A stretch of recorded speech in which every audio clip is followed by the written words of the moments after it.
My name is Margaret Jacobs. Is this on? Can you hear me? It's good? Okay. And I'm the newish director of the Center for Great Plains Studies. I started about a year ago, and this is one of the first events we've had here. We've had some very other events, but this is one of the first. So it's a real delight to welcome you all here, and I hope you're enjoying getting out and seeing each other in person as well as me seeing all of you in person. We open all of our events here at the center by acknowledging the First Peoples of the region. So the Center for Great Plains Studies is part of the University of Nebraska. We're a land-grant institution with campuses and programs on the past, present, and future homelands of the Pawnee, Ponca, Oto-Missouri, Omaha, Dakota, Lakota, Kaw, Cheyenne, and Arapaho peoples, as well as those of the relocated Ho-Chunk, Sac and Fox, and Iowa peoples. We invite you to honor the indigenous peoples of this region upon whose lands we are able to gather today, and I think Mari Sandoz would approve of that as well. So I just want to welcome you all, and now I want to turn it over to your fearless leader, Lynn Roper.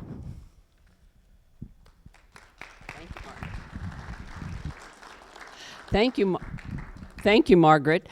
I'm Lynn Roper, president of the Mari Sandoz Heritage Society, and welcome you to our annual Pilster lecture. In person for the first time in 2 years, as well as streaming. Welcome to all of you there in cyberspace. We are thrilled today to provide this lecture from the Center for Great Plains Studies, clearly a place that we all love. The Pilster lecture is brought to you by our Pilster Endowment. Esther and Raleigh Pilster were kind enough to donate a gift of ranch land from western Nebraska to an endowment that funds our lecture annually. Today, you are going to be thrilled with our speaker. I mean, I am. I'm sure you will be too. But please do also know that the program is brought to you with support from Humanities Nebraska, our statewide nonprofit organization helping Nebraskans explore what connects us and makes us human, with additional funding from the Nebraska Cultural Endowment. And we want to tell you now, I want to tell you now about Shannon Smith. Shannon Smith will be presenting the Pilster lecture today. She grew up in Gordon, Nebraska, just 20 miles east of where I grew up in Rushville, Nebraska. And she remembers playing in the Mari Sandoz Reading Room, the furniture store in Gordon, which is where the beginnings of the Sandoz Society were. We are celebrating our 50th year this year. She didn't really revisit this heritage until, of course, many years later when she left her software career to enter a graduate history program at the University of Nebraska with a great nudge from her mentor, Dr. John Wonder, who is with us today. She delivered her first history paper at the Mari Sandoz Heritage Society annual conference in Chadron in 2000. Just not that long ago. Not that long ago at all. Just 20 years ago. She returned to Gordon with plans to finish her PhD and write history, like Mari, but I recruited her to become the director of the Sandoz Society, for which I was very grateful. And she did give us 2 years of excellent leadership and energy and helped us move forward. And then she became the sixth executive director of the Wyoming Humanities Council, which is the state's affiliate of our National Endowment for the Humanities. She has moved back to Gordon and is retiring from the Humanities Council in Wyoming at the end of next month. Her next chapter, well, it will be exciting, we know, and productive. But she will be still involved with humanities and cultural heritage projects, primarily focusing on American Indian history and culture. Shannon has written a book, and she's going to continue writing extensively on women in the West, including Mari Sandoz. And she's got a biography project she's going to work on as well. So please welcome Shannon Smith.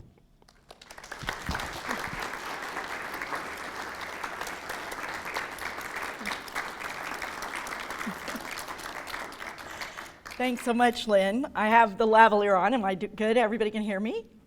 Great. Thanks so much for the introduction. This is my 21st year of attending Mari Sandoz conferences, so I know I don't look like I should be able to have attended that many, but I have become a passionate, ardent supporter of our society and Mari Sandoz heritage. I'm really excited that our conference this year is focusing on Mari and her life and her places. Since I've been working with us, we've done such an amazing job on looking at her books and the themes that are important to her. We've really dug deep into these kinds of topics, but what we haven't done is taken a really good look at Mari and her life. So here we are, 55 years after her death. I think we have enough perspective and enough distance that we can take a different way of looking. We can add more context to Mari's life than we may have had previously. So I encourage you all to join us tomorrow because you're going to learn a lot about Mari as a human being and her living arrangements and the things that she did. So I'm really excited for that tomorrow, so I want to pitch you all on that. But today, I'm going to tell you the story about Mari and her most valuable possession, the things that she treasured the most in her whole life, and that was her research materials. And this is also going to be a bit of a story about the efforts after she died to protect those materials and to promote and educate people on Mari's life. And then I'm going to conclude with a proposal for what the Mari Sandoz Heritage Society and all of you can do for Mari for the next 50 years. So here we have Mari in 1930. It's after she has published Old Jewels. And she had a photo shoot in her apartment here in Lincoln, showing her in front of, there's various positions, I'm just showing you one. This is Mari in front of several versions of her manuscripts, but I wanted you all to notice the books, the papers behind her. She had many pictures taken with all of these files laid out, bookshelves behind her. It was clear as early as this period of time that Mari really valued the materials that she had. And in 1923, she had taken a history course from Professor Fred Morrow Fling, and we've all heard of, those of us in the Sandoz world have heard about the Fling system. I have to tell you, I had to look that up, like I thought it was some major system that people should all know about. Well, it wasn't. She took a history course from a professor that she said was extremely fussy, extremely detailed, and he taught her how to collect primary sources, to validate them, and file and store them in a way that she could easily go back and find them as she wrote. And so she was already doing this at this time as she was burgeoning as an author and as a researcher. So what she did as she moved, every apartment that she lived in, she only had 3 more apartments after Lincoln, every decision she made about where she lived was how can it accommodate her research materials. So here we have a picture of her apartment building in Denver. She moved there in 1940. This is the Robert Browning building. It's on Poets Row in Capitol Hill. It's now quite a shishi neighborhood in Denver. It's a beautiful neighborhood. But she got an apartment in this 10-year-old building, and she wrote that it had a beautiful breakfast nook next to the kitchen, which was a really good thing because she kept all of her materials in the kitchen and in the breakfast nook. And then she had what she called, I don't know what this is, a bed in a door, and that's what she used because she needed the rest of her bedroom to also store some of her materials. So her biographer, Helen Winter Stauffer, said that this apartment and all her future apartments resembled more of an office than a home, that's how important these materials were to her.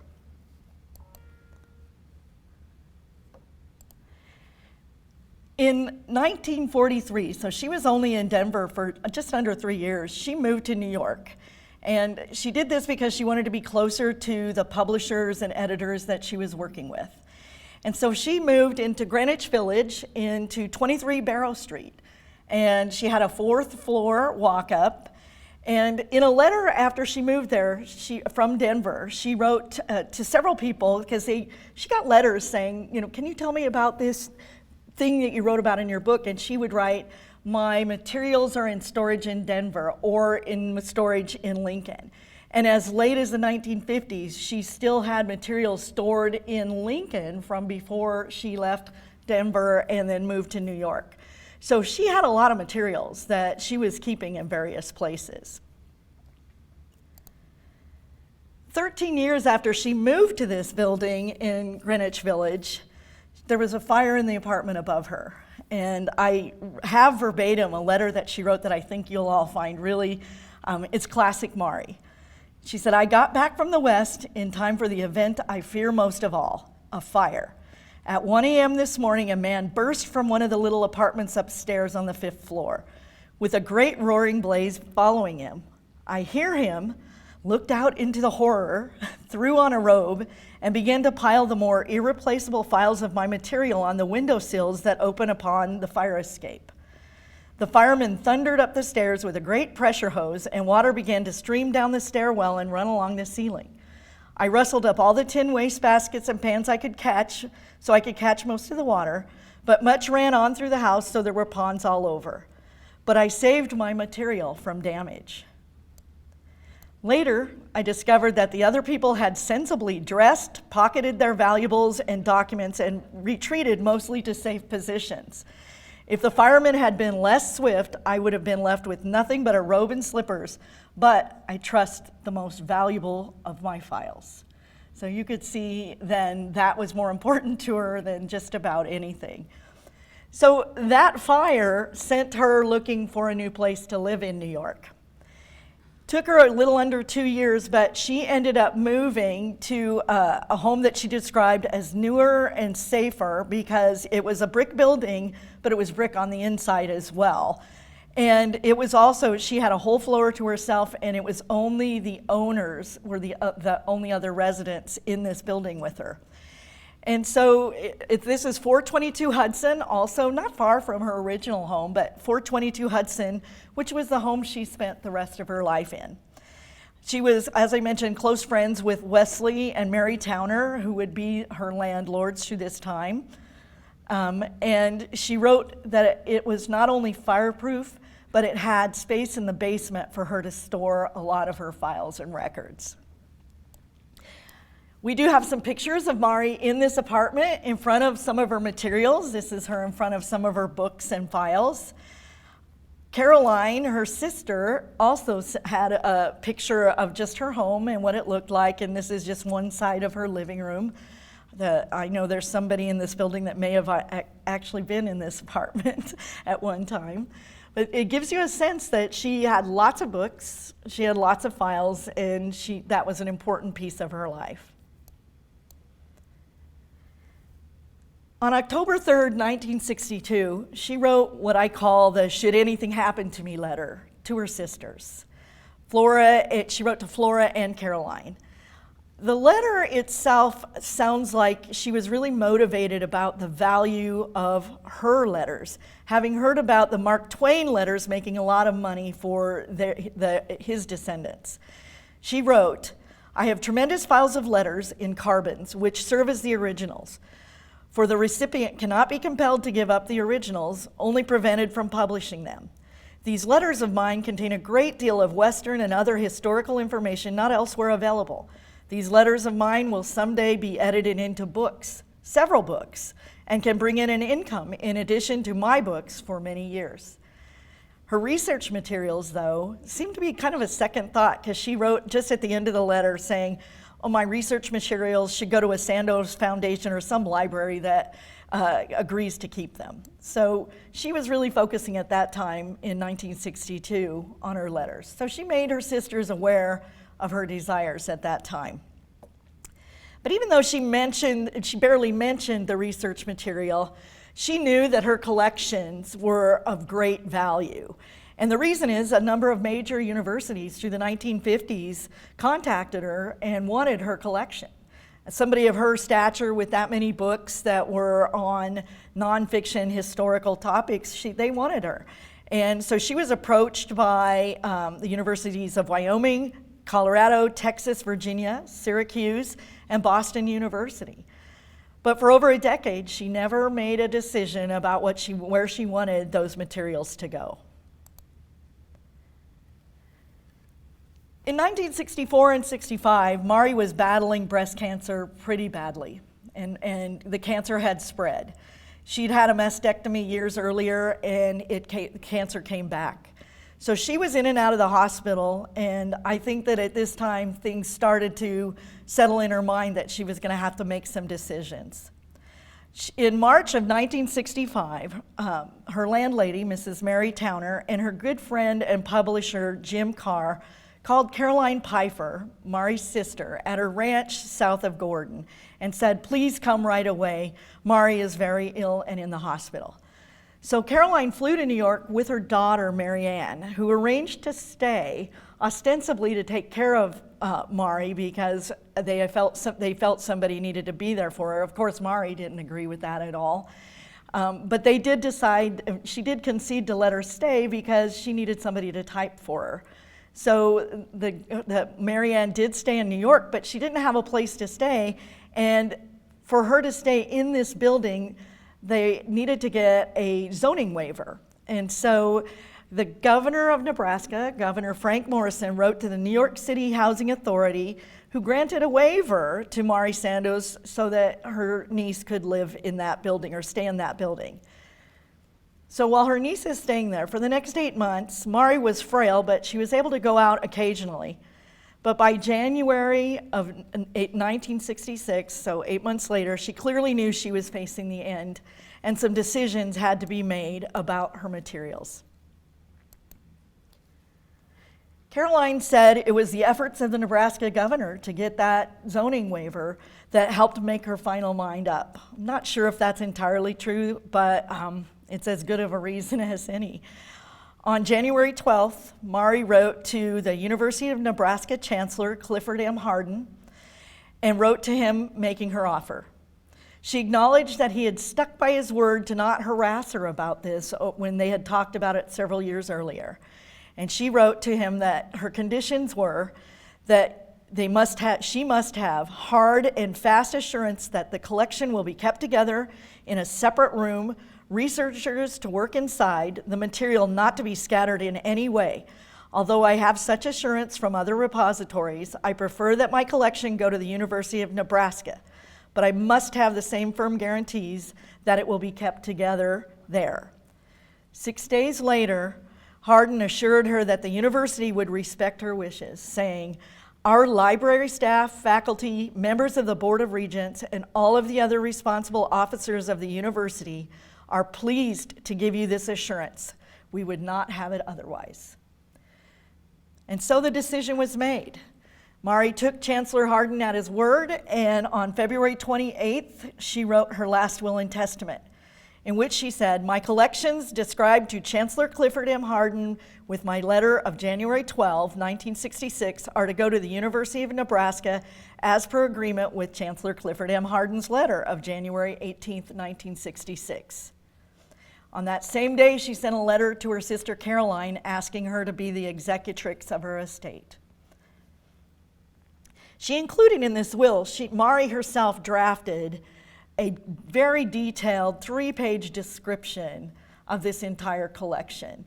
I'm sharing just a little bit of it. There's some copyright concerns, and since this was being live streamed, I wanted to exercise extreme caution here.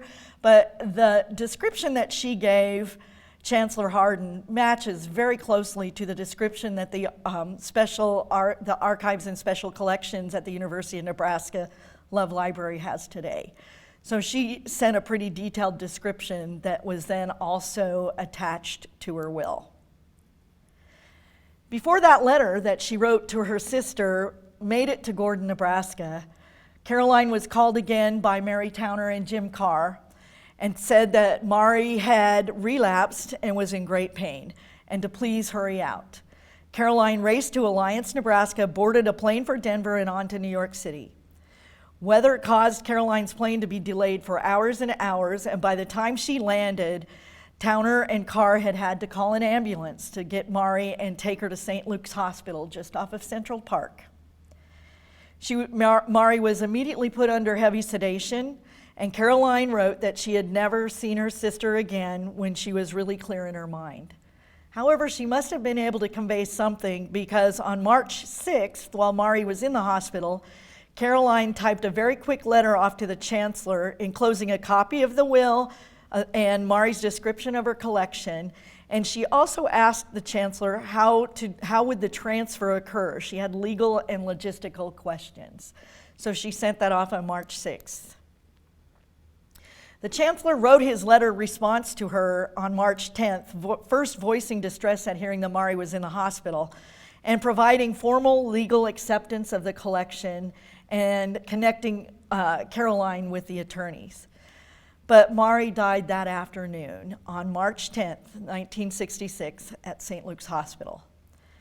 That day, Caroline wrote she went back to Mari's apartment and stayed up until 2 a.m. with Jim Carr and Mary Towner and another couple.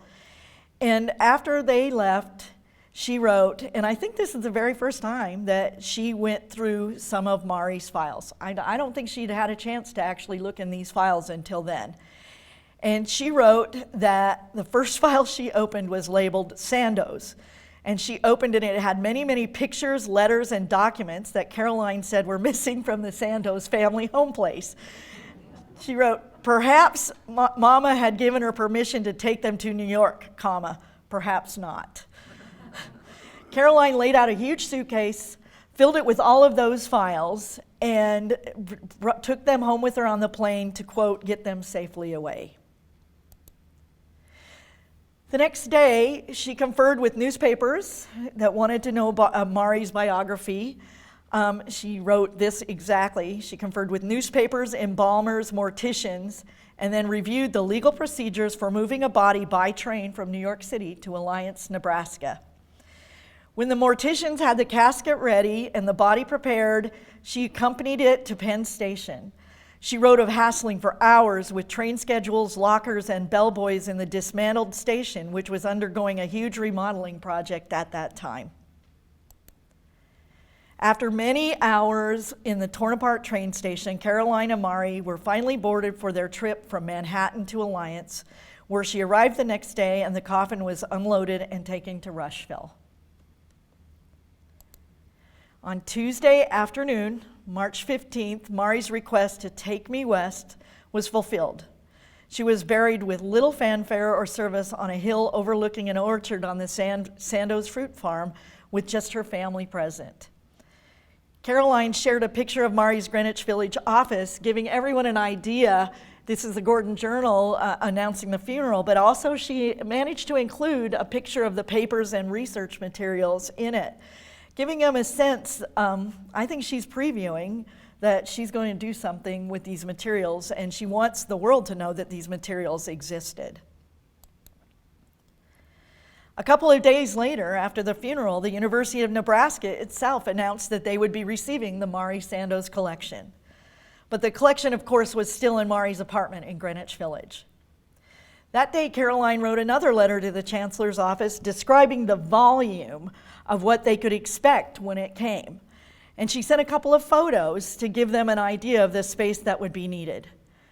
She wrote, "The letters I purchased from her, the rights that is, and my own personal correspondence will not be available for some time, but ultimately I will make the collection complete." That's kind of significant, and we'll talk about that in a minute. So it took until the middle of May for Caroline to get back to New York after the will was settled, and of course she and her husband had calving to do, and so she took until the middle of May, a couple of months, to get back to New York City. She was also very concerned because they were starting to show the apartment, and she was afraid that people were going to start to take souvenirs. So she headed to New York, and she arrived at 422 Hudson a day before the movers came. And at that point, I think she was really struck by the daunting task she had ahead of her. There was a huge difficulty in disposing of the trash that if anybody's been in New York, imagine trying to unload a whole apartment of furniture and all kinds of materials. So she decided, I'm just going to move every single thing. So what she did is she divided what she knew would go to the University of Nebraska, separated that out, and then took all the furniture, everything, and decided at that moment she was going to take all of the letters. She wrote again to the chancellor that the letters had to come to me first because it's hard to tell what might be in them. The books and what she called the Indian things, including index cards and steel file folders that went to UNL, was 4,500 pounds. The materials that she took, including furniture and the letters and other documents, was another 4,500 pounds. There was 4.5 tons of Mari's materials that got on that moving van to head to Nebraska. In a letter that she wrote as she flew home, she said she kept the photographs that she had found so the family could label them and make copies that they might want, and that she would return them. But she also wrote, "The correspondence is also coming here because the attorney will need to assign some sort of responsibility for and any royalty conditions incidental to their use before I can deliver them to you. Some of the letters could become libelous if used out of context, or they might have monetary value if published as literature."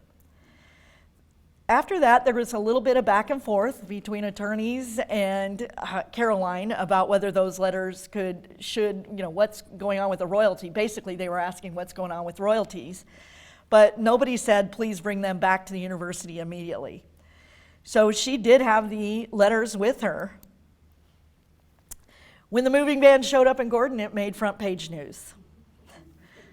And it's a great story. Caroline loaded everything up in her Piper family farm truck, and also needed their pickup. And they filled the cabs of both and had to strap boxes on the fenders of both trucks.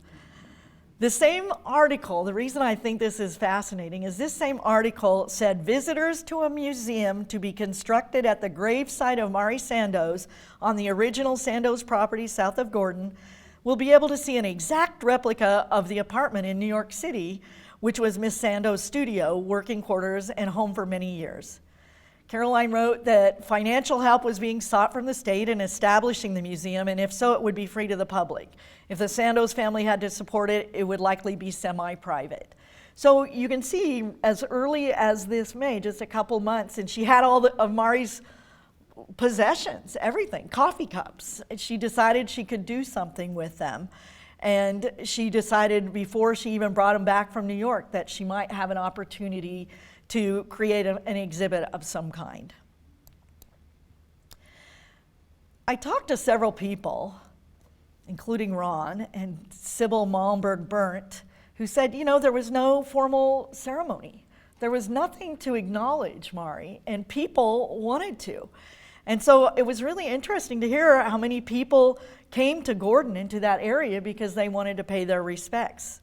Caroline began to get a lot of phone calls and visitors inquiring about Mari's life and the places that Mari wrote about.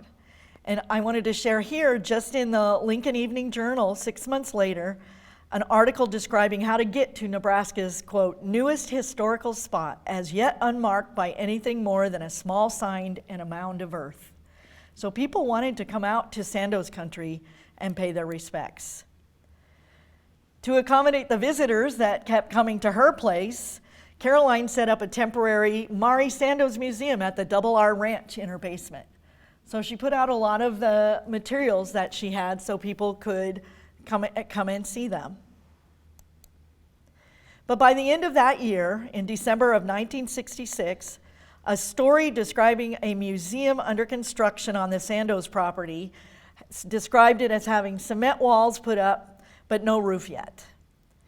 The location, though, was not at the gravesite, and this is where, talking to my friends from Gordon and Sheridan County online, you all may remember this was 22 miles south of Gordon.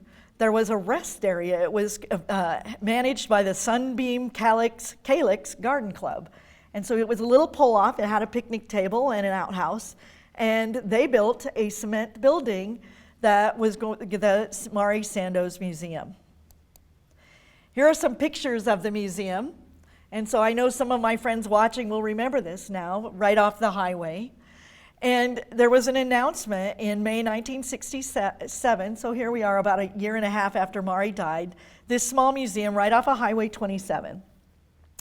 It was set up to be somewhat of a replica of her apartment, but the thing that's interesting that we couldn't have done this today is you just went there and looked through the windows. So there wasn't anybody there. You didn't have, I guess apparently they had events where Caroline might be there, but you could just go and have a picnic and then just go look around into these windows and see this replica of Mari's apartment in Greenwich Village. In October of 1967, at a Gordon Chamber of Commerce luncheon focusing on tourism, Caroline announced the opening of the Mari Sandoz room on the 3rd level of the local Gamble store in Gordon, Nebraska. An article a couple of years later shares the success of this attraction. The Mari Sandoz room in Gordon was to be distinguished from the Mari Sandoz Museum down south in that the room had memorabilia and documents that you could look at, whereas the museum down south was just a look in and a look at her actual apartment. Caroline kept all kinds of notebooks, and she had one that was most popular, was called "We Regret." It just said on the front of the notebook, and it was all the rejection letters that were in Mari's files. So you could go and look at that in Gordon. I know I have friends watching that probably remember that. Meanwhile, Caroline ordered a 3M copy machine in Chadron, and a service rep from Casper brought it to her down there 25, 30 miles south into the Sandhills. If anybody was in business in the 1960s and knows what copy machines were like, I think that was a brave move. You need a service rep every other day for those things. So she got this. I actually went searching, what kind of copier could a private person have purchased? And it turns out it was pretty easy to find, this ad for this copier, and it was called the Dry Photo Copier. And she writes a lot about how hard it was to use and how little help she ever got on it. She wrote, "At first things went quite well. By trial and error, I could make acceptable copies. But as time went on, I ran into difficulties. The sheets would come out half printed or not at all, just white. There was no one to ask. The salesman was long gone. The Chadron outlet had closed, and there seemed not to be another 3M in the United States. If I had known the principle on which the machine worked, I could have saved a half a year. No one told me that the pink paper should not be exposed to light." She had been doing all this copying on her sun porch. So I think it's important for you all to remember, we're talking about thousands and tens of thousands of pages that she photocopied using this dry ink copy machine to try to keep the copies of all the letters. So as she copied those, she began to understand what Mari wrote about the importance of these letters. She found things, she said from the beginning, she'd open up a letter and couldn't believe who it was to or what it was talking about. So she went into Gordon and she pitched Reva Evans, who was the longtime editor and publisher of the Gordon Journal, and pitched her the idea of bringing her a letter a week so that they could publish in the Gordon Journal, Letters of Mari Sandoz. And Reva jumped on it. She was a friend of Mari. She thought it was a great idea. So when Caroline saw an interesting letter, she would sort it out. She'd write a little brief 2 or 3 sentence introduction to the letter and bring it into Gordon, and it would go into the Gordon Journal.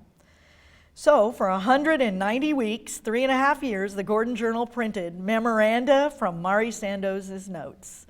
This is where I told Lynn, when I was a little kid, I remember seeing this. I was busy looking for my Campfire Girls, report or picture of me or something when I was a little kid, but we all saw this as we were growing up, 3.5 years.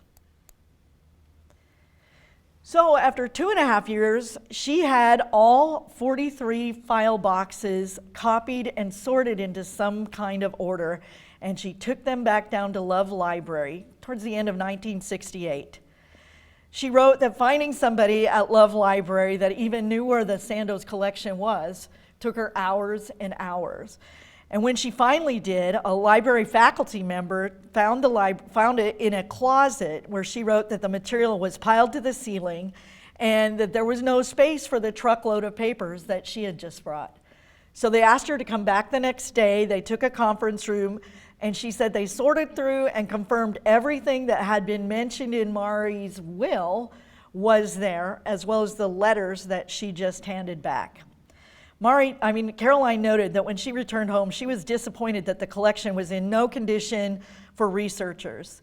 And I think it's just important to note, Love Library did not yet have an archivist or an archives department yet.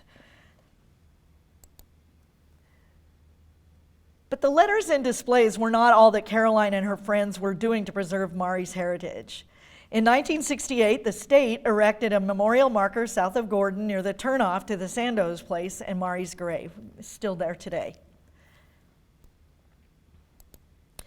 And people were still clearly interested in touring the area and seeing the marker and the gravesite and other notable locations. There were a couple of big tours. I don't know, Ron, if you might have I was looking for you in these pictures, if you might have been there, but there were several newspaper articles I was finding of people coming to the region to do tours and to look around both the gravesite and this new marker. The Gamble store was purchased by the Chamberlain family and became Chamberlain Furniture, and they continued to host the Mari Sandoz room up on the 3rd floor.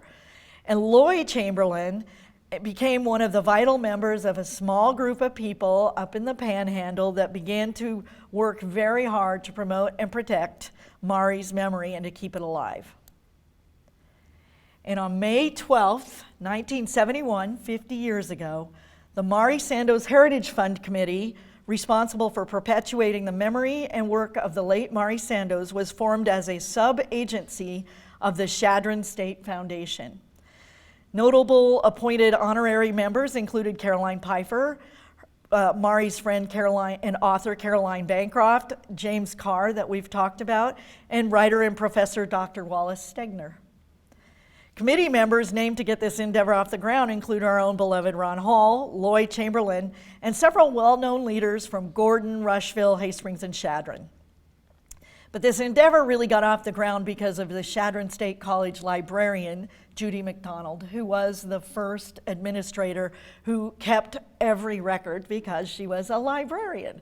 And so we have an incredible collection documenting the beginning of this organization. And it started with a letter from Flora Sandoz. And it's a beautiful letter.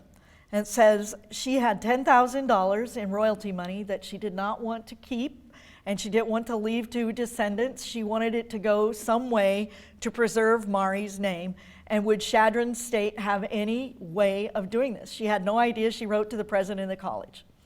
And he wrote back and said, well, yes, we actually do. We have a foundation, and we think we could do this. And I have to say, I don't know if anything could move this fast today, but within 2 months, they had accepted the money and started this foundation, started this group of people. So I think it's just a testament to how much Chadron State College at the time really wanted to make sure to do this. And they enlisted a lot of great people. Back at the university, since Caroline had dropped things off in 1968, almost nothing had been done with the collection. But although UNL did finally appoint, or not finally, but they appointed a university archivist in 1968 who attempted to examine this collection, but it wasn't until 1974 when the University of Nebraska Foundation appropriated $17,000 for an in-depth analysis, arrangement, and description of the collection, which took about 2 years. Caroline later wrote that Love Library surely made up for their cavalier care at first, and that the new archivist, Joe Svoboda, had organized things better than her wildest dreams, and that the library and he had been very cooperative in handling late-coming material. The project sorted through more than 200 linear feet of shelving space in order to develop a comprehensive, though still by no means detailed, index to the materials. Also in 1974, the Sandoz Foundation made a valiant attempt to win a major grant from the Nebraska American Revolution Bicentennial Commission to build a dramatic new Sandoz Cultural Center on the Chadron State campus. The proposal was for $831,000. They weren't successful, and I'm not sure who won that. Maybe we can talk tonight. I'm not sure who won, but every state got a proposal accepted. So I don't know who got this money, but we didn't for the Sandoz Center. So the second half of the 1970s saw Mari Sandoz Day, which had been designated in the 1950s while she was alive, May 11th. There were several gatherings and convenings to celebrate Mari and to have talks about her. And also Ron Hull brought Dick Cavett to Western Nebraska to create a documentary about Mari. So we did have some scholarly activity happening. And even more important, in the 1980s, Mari was installed in the Nebraska Hall of Fame at the Capitol on April 27th, 1980. But other than that, there was an event in 1988 in Kearney and an exhibit. But through the lens of, at least through the lens of Nebraska newspapers, there weren't very many convenings or gatherings on Mari on the 80s. In fact, it seemed like maybe the society, the foundation at the time, kind of lost a little momentum. But in the 80s, research at the archives in Lincoln was utilized for two of the preeminent books telling the story of Mari's life. Kearney State College professor Helen Winter Stauffer immersed herself in the collection to help write her 1982 biography, Mari Sandoz, Story Catcher of the Plains, the only one written to date, and is certainly seminal. Helen stayed immersed in all things Sandoz, especially going through those tens of thousands of letters, publishing her 500-page Letters of Mari Sandoz 10 years later in 1992. So the mid to late 80s saw the closure of the Sandoz Museum south of Gordon and that Sandoz room, although there was the ad pad, my friends will remember, in Gordon had a very small display and you could go get a map to tour Old Jules Country. Caroline graduated with a degree in literature from Shannon State College in 1981. She was in her late 60s, I believe, at the time. And she and Flora and Fritz's widow, Blanche, began to donate some artifacts and materials to the society. So it's interesting, there was something happening. There was a legal mechanism for materials to be passed on to the society in Chadron. So according to an article in April 1989, the society based in Chadron was accepting these collections to add to what they called their growing Mari Sandoz collection. But perhaps one of the most significant events in the advancement of our Mari Sandoz Heritage Society is the arrival in August of 1990 of Don Green, who was appointed Dean of the School of Humanities and Social Sciences at Chadron State College. Don taught Western history in Oklahoma, and he knew the importance of Mari. He came to Chadron knowing who Mari was. He had taught her. He said that she was one of the reasons why he thought going to Chadron would be a beautiful step for him at that point in his career. His background, his passion, his energy, and political courage was just what the society needed to re-energize and seriously pursue a formal Sandoz space, because he also took the position as executive secretary of the society. He told me that soon after he arrived, he went to go find these Mari Sandoz collections. He said that he went to the library and Judy McDonald showed him where things were stored, and he was surprised to find a revolver there, purported to be old Jules's revolver. So he got on the phone and called Caroline, and she said, well, yes, and I want it back. So he told me he got the gun and he drove down to her ranch and sat down and talked with her, offering it back, but telling her his dreams. And he must have made a great impression, because that was the beginning of the Sandoz family making some very significant donations to the society. And they must have trusted at that point that the society was going to be actually doing something, actually building something. So here's a picture of Don Green with Jacques Sandoz, I think over from Switzerland, and that's Lloyd Chamberlain of the Chamberlain Furniture, and that's Sybil Malmberg-Burnt, and these are pictures taken on the second floor of Chadron State College's administration building in the Mari Sandoz room that Don had set up. In 1996, Chadron State College announced that it had set aside its former campus library for the creation of the Mari Sandoz High Plains Heritage Center. and they announced a fund drive to raise over $1 million to renovate the building, which is on the National Register of Historic Sites. As plans became more and more serious and money was raised, Caroline gifted most of her materials to the society. And when construction began in 2001 and the grand opening celebration was held in September of 2002. Indeed, it's Caroline's gifts that formed the foundation of the permanent exhibit that you can see in Chadron at the Mari Sandoz High Plains Heritage Center. This is clearly one of the many jewels, if not the primary jewel in the crown of the Mari Sandoz Heritage Society. It's run as a partnership with Chadron State College, and it's a major attraction in western Nebraska, and it hosts exhibits and events all throughout the year. Now, the in-depth history of the fundraising and the management and how that all happened is an interesting story in and of itself, but I'm not going to go into that because I'm going to finish this talk off going back to the archives and what's happened with that collection. In 1994, just a few years after Don Green launched his mission to reinvigorate the society, the University of Nebraska received a $150,000 grant from the National Endowment for the Humanities to microfilm about 80 linear feet of Mari's collection. It's a project that continued for the rest of the decade. There are around 175 reels of microfilm for researchers to review, with a duplicate set of the microfilm now housed at the Mari Sandoz High Plains Heritage Center in Chadron, through an agreement between the Society and the UNL Archives and Special Collections. The physical collection is currently described as 199 boxes taking up 186 linear feet. So if they filmed 80 linear feet, we still don't have even a searchable copy of most of her materials. Mari's research notes, her hand-drawn maps, and index cards are a national treasure. The fling system that she used is also a masterful key to the resources in this collection. And I maintain that this remarkable resource has not been used enough. And people who know me know I've actually complained about several recent books that have come out where they're clearly on Mari's subjects, and they write that Mari's work was semi-fictionalized.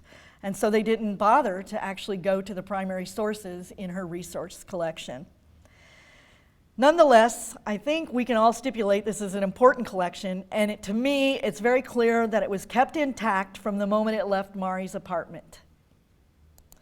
But I do wonder about the letters.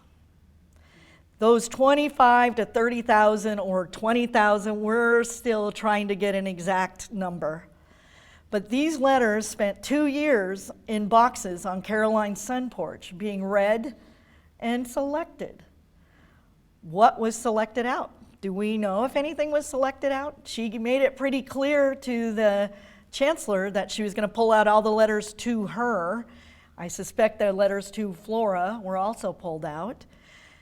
But I think that we still have an incredible collection, and they said that about 40 reels of this microfilm are those letters. So you can still go and see them. And they are built into her fling index, so they do have an incredible amount of value.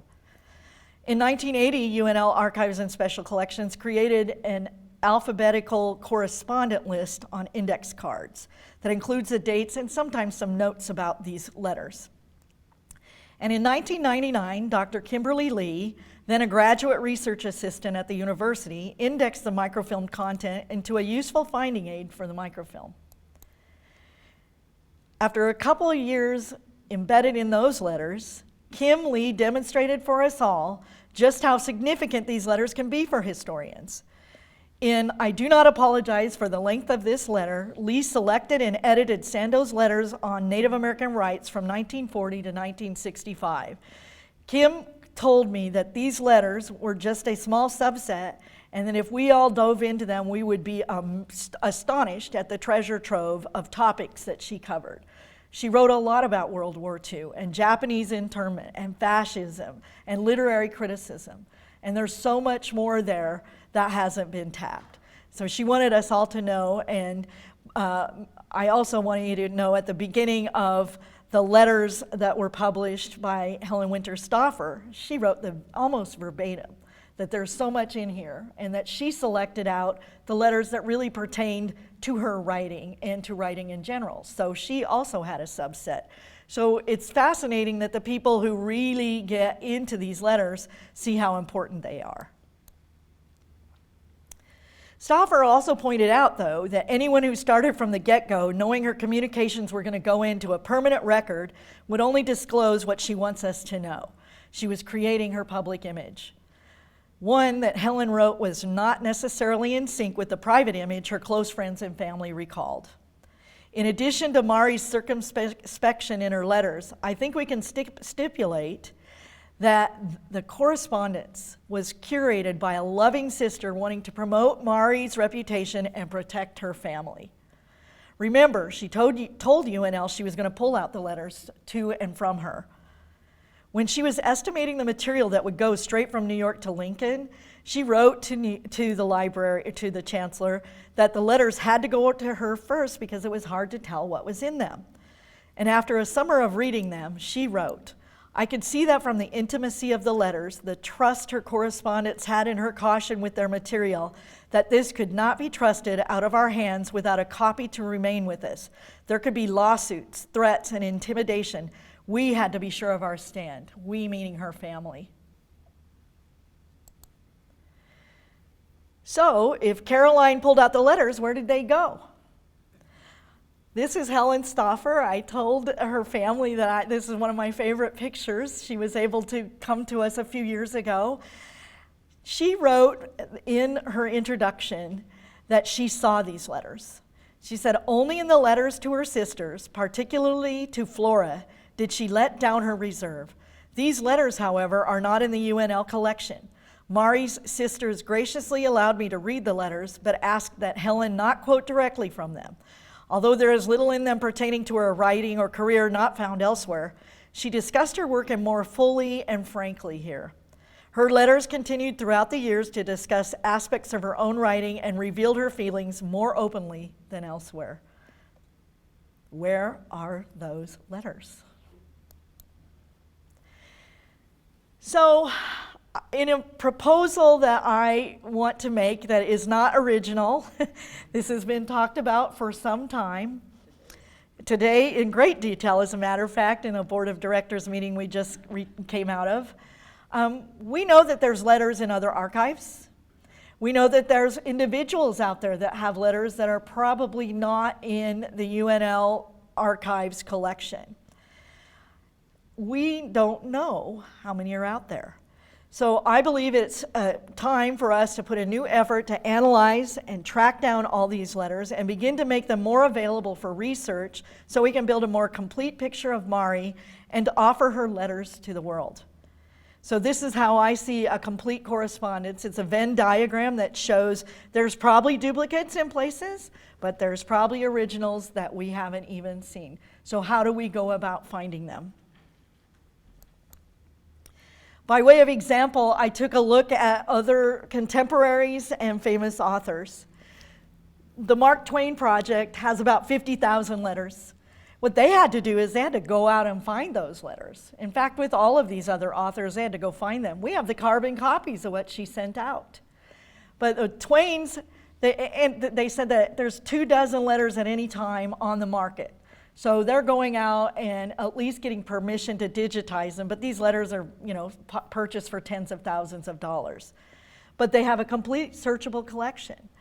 The Hemingway Society does not put theirs online, but they have, for over 20 years, been going out and finding his letters, and they have about 6,000 that they compile in hard copy books, the Ernest Hemingway letters, and they go by year.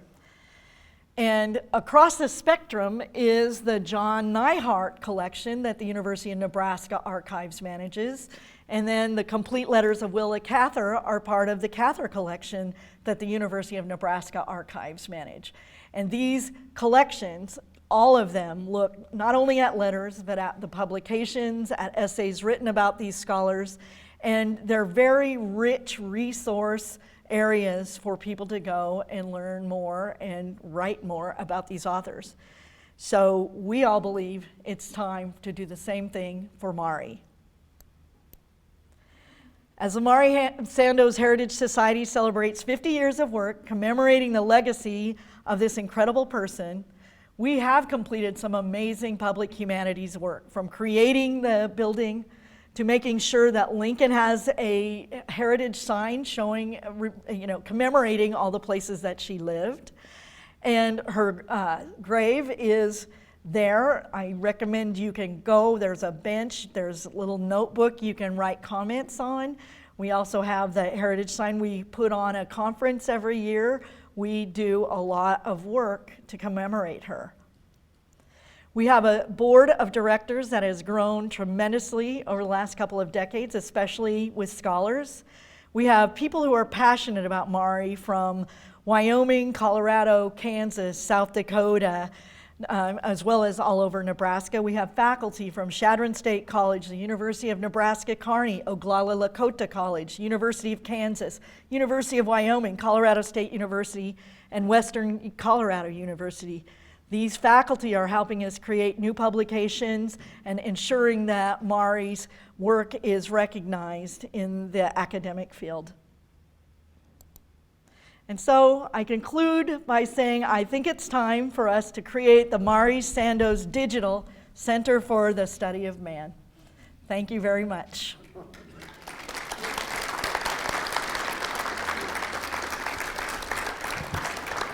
If there are any questions, please raise your hand and I'll bring the microphone to you.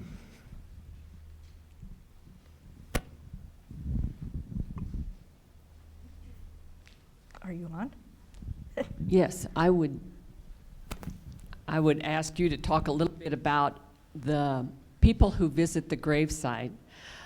We have a book there for them to sign, and Dan Kuzik, our member from Alliance, just picked up some of these books. And that beautiful, beautiful place in Sheridan County is visited by people from all over the world. And they write these beautiful things because they're standing there looking at that hill and that beautiful spot. And it's absolutely stunning to think, and many people from all over the United States can find their way to both Nebraska and to Sheridan County and to that site. It's amazing, and if you could read some of her letters, it would be even better. Yeah, yeah. We hope to digitize those pages that are left by the visitors. But I was going to ask you, what happened to that little museum that Caroline had? I remember stopping there, but it I should put a picture up. The turnoff is there. And if you remember the picture, there were no trees or anything. It is completely overgrown with cedars, right? If anybody's driven by there, you wouldn't know it's back there.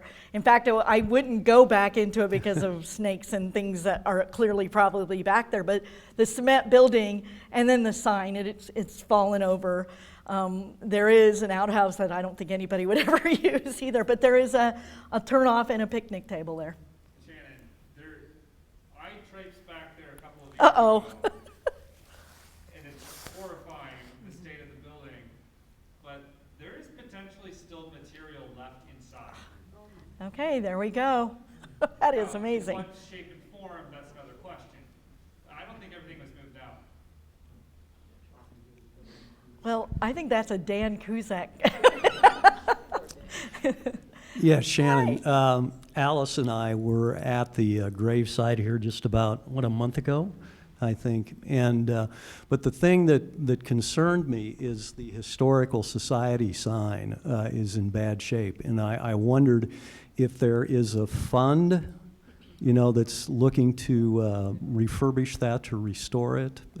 Spoken like a true former board member. Yes. That's a really great, we did talk about this just today, and we're working with the Nebraska State Historical Society to comply with this, but that sign, if you drive by it today, it's really been wind burnt, and so you have to get really close to look at it to be able to read. That's that sign down in the lower part. In fact, you can kind of tell right there that there's a lot of it. So the society is going to work on providing funding to get that to happen. Great. Right. I sent him Yeah. a picture the first part of this month of that, and he said, I'm right on it. Okay. I will get right over to my replacements and see about getting that refurbished, so. Great. Fabulous.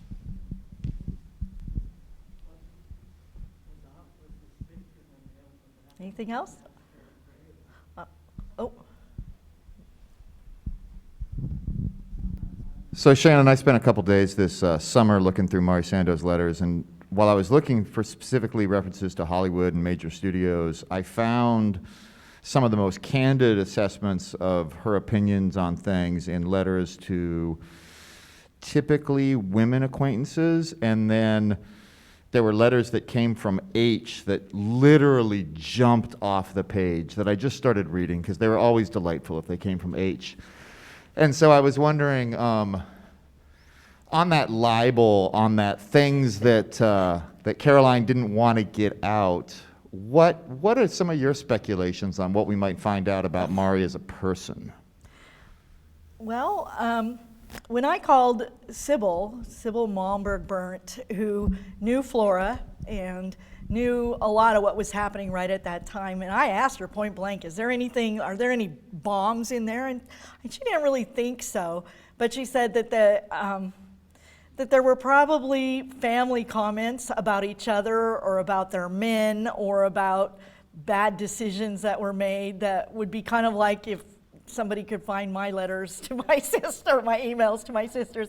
I think that she thought it was more that she didn't see any bombs, but if anybody does work on letters, you read between the lines and you try to find, what's there. I think Caroline was more interested in preserving this same image that Mari was creating of this very, very dignified is the word that always kept coming to me, is that, it's funny and acerbic in some ways, but dignified. So maybe she just pulled things that she thought might not be becoming. But yeah, that's what we're looking for.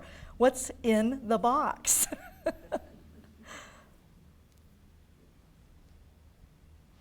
Okay. Well, thank you very much, everybody. Thank you online. Hi, Dad. Hi, everybody. Thank you so much.